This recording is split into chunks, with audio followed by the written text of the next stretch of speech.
بيحصل ايه؟ طيب انا عايز كل النقط دي عندي فيها مشكله. طب انا عندي عايز اظبط الطاقه بتاعتها.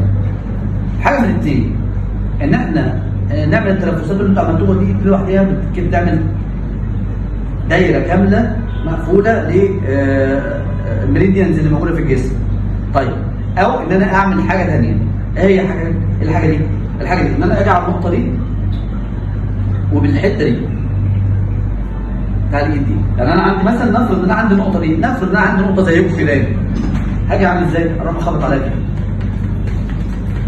طيب عندي نقطه على الدراع، عندي نقطه هنا ده انا بنشرب، عندي نقطه على البطن، وبالراحه يعني طبعا ايدك مش هتوجعك، يعني ايدك هتحكم معاك، تمام؟ وهكذا. انت بتعمل ايه هنا؟ انت بتخلي المسار يعمل اهتزازه بالظبط كانك حطيت ابره صينيه او حطيت بالظبط منشط كهربائي فيها. بنخش بقى للجسم المنطقه اللي هنا بقى. طيب ده بالنسبه لهنا. طيب بالنسبه لهنا بقى الحته دي. طيب بالنسبه لهنا كل ما اعمله ايه؟ ان انا بقى بعمل حاجه اسمها مسخن الثلاثي. ايه هو؟ شايفين الودن على دائريه ازاي؟ بمسك ودني من اولها ولغايه الاخر وادعكها. ده بيعمل ايه؟ ده مسخن الثلاثي.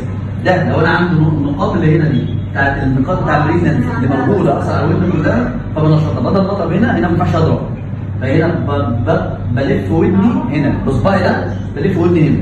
ويا سلام يا سلام بقى التمرين ده بالذات على الودن بالذات، لو نقطه او نقطتين حبه زيت زيتون حطهم كده. لو انت في الشتاء، حد الناس اللي بتسعى من ودنها في الشتاء تروح عامل ده في الشتاء واطلع، تعالى تلاقي الدنيا حر اصلا، فالناس كلها متثلجه، انت اللي حراره.